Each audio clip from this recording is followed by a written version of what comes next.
So you go from Lenore-Ryan to Duke, correct? Yep. Okay. So you go from Lenore-Ryan to Duke.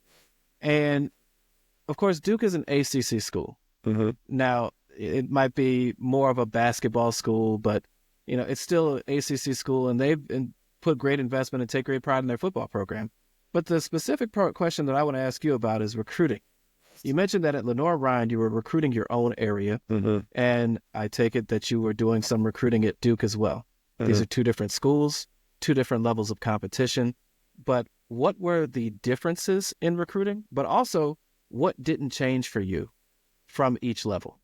Well, the differences in recruiting is, the coaches that let you in the door for the kids, right? Like, Duke's going to open a lot more doors than the Lenore-Ryan would, in terms of, I go into a school and I say, hey, coach, who are your best football players? Those are the guys I want to recruit. Well, he's going to give me two different sets of names for Lenore-Ryan versus Duke. Let's pause because, again, these are a lot of parents out here who don't understand these conversations, right?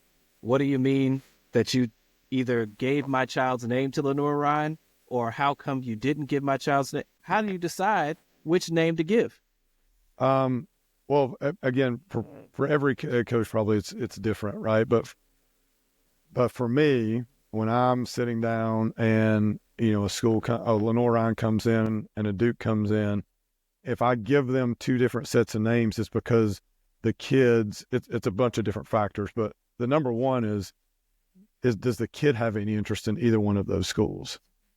Because if a kid comes to me and they say, look, I have zero desire to be in Hickory, North Carolina, then I'm not going to give Lenore-Ryan that kid's name. Like, why would I do that? They're going to recruit that kid. The kid's saying, no, I'm not coming. Well, then it hurts the kid that comes after them that does want to get to Lenore-Ryan. The same thing with Duke, right? Some kids say, hey, look, I grew up a Carolina fan. There's no way in the world I'm ever going to go to Duke. And Duke comes in, they're like, I really want to recruit that Daniel Jones guy. Well, Daniel is a lifelong Carolina fan. Like, he's not going to go there. Well, I don't want to hurt the kid coming after Daniel that may want to go to Duke, right? Like, that's number one. It's my conversations ongoing with the kids about where they want to go based on region, academics.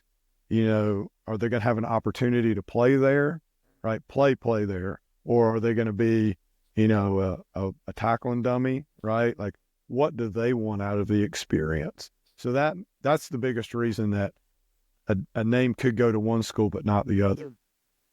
Okay. And so let's go put your hat back on when you were doing the recruiting, not the coach. Yeah.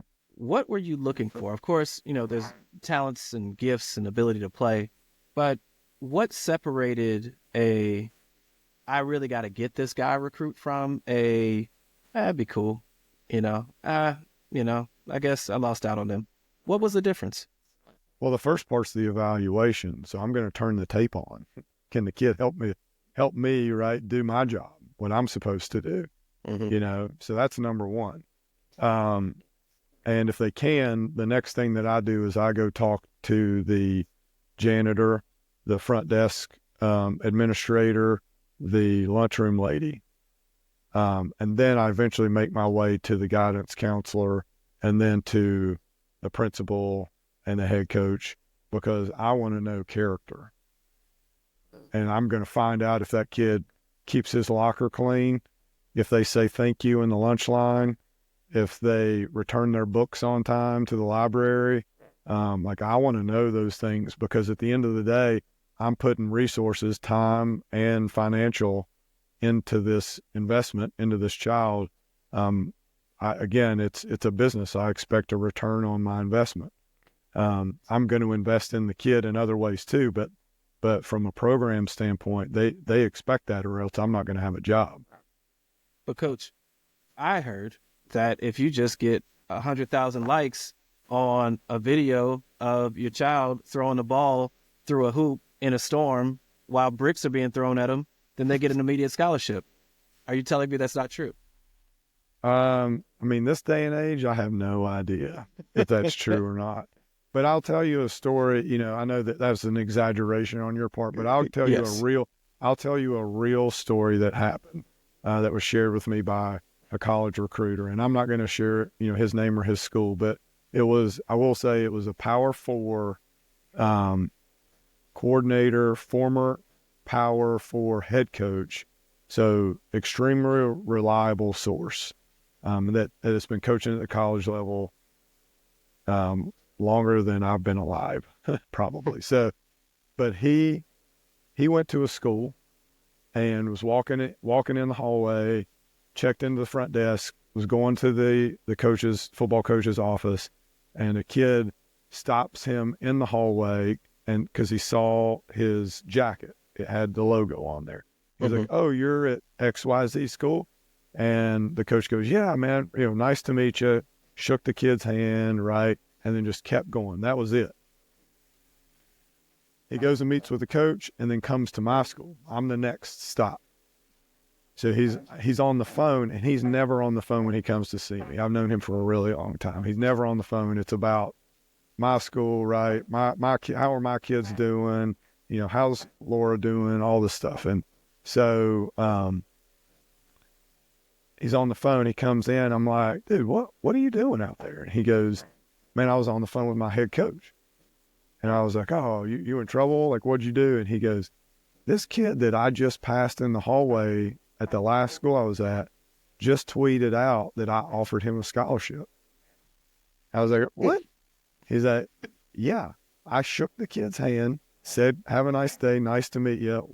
Walked down there, got the information I need, came back. In less than the 15-minute car ride it took him to get from that school to my school, the kid had already tweeted out that he had been offered by this Power Four school." Wow. And it happens. It happens. That's one example, but it happens all the time because kids are using social media as a tool, both positively and negatively, to affect their recruitment. So whose responsibility is it to see through that? Is it the coach's responsibility? Because I have heard of stories where people receive star ratings just because they made up who had already offered them. Yeah. Right. Is that a recruiter's responsibility, or is there like a moral responsibility to the athlete to not do that?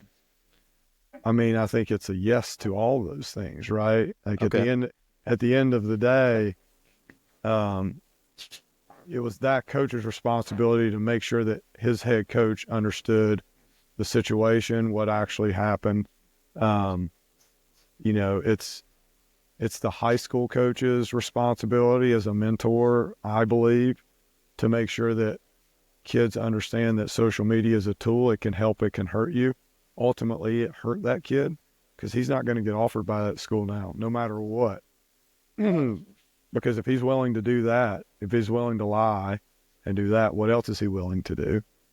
And then, again, I think it starts at home, right? We want to point the fingers at social media or coaches or whatever it is, right? But it's our job as parents to teach our kids right from wrong.